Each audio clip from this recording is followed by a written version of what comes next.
Good morning, I am Nikki and I am the nail tech for Skills and Learning at Oakdale, and today I am going to show you a good way to do your toenails if you haven't got toenail clippers, and how to avoid if you've got these things of ingrown toenails. So I've got my model's nails here already and we have removed the polish. We have got a little bit of bruise in the side, so we're not going to do anything on the top, we're just going to cut the nails. So toenails, the trick is to cut straight across. You want a straight cut. We don't want to be cutting down the sides like a lot of people do if they've got the free edge here. The free edge is the white part here. So for some people it tends to go down into the corners. We don't want to cut it into the corners because taking away a bit of that nail will get the nail to grow into the skin. So always make sure your nails are cut straight across. If you do find that you have a bit of nail that grows into the corner, what you can do is get a little bit of cotton fluff like this, an orange stick, and then what you would do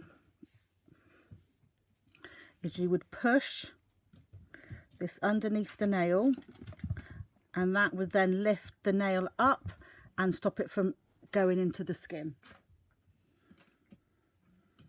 So it's always best to try and, if you can, do your nails when they are soft, which usually means when they have been soaking in some nice warm water.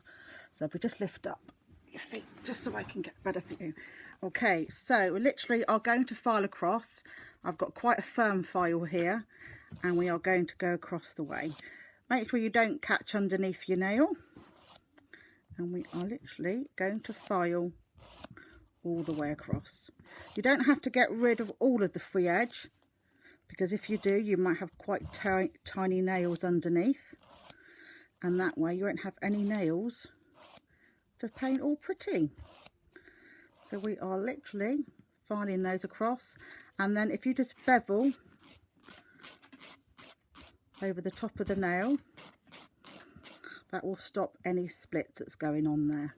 If you do find that your nail grows into the corner, you can cut a tiny V in the nail.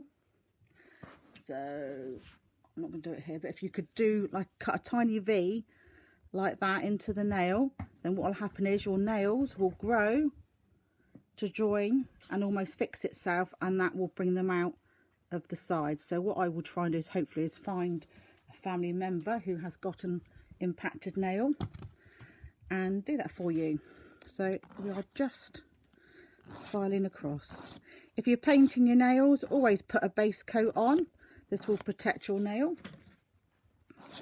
and regularly top up your top coat. But it's nice to have somebody soaking your feet in a nice bit of warm soapy water. If you haven't got a foot spa at home, we've got this thing called a washing up bowl, which is brilliant. Bit of Epsom salt in there as well. And remember to wipe off any dust so you can see where you're filing. Hope that helps. Bye.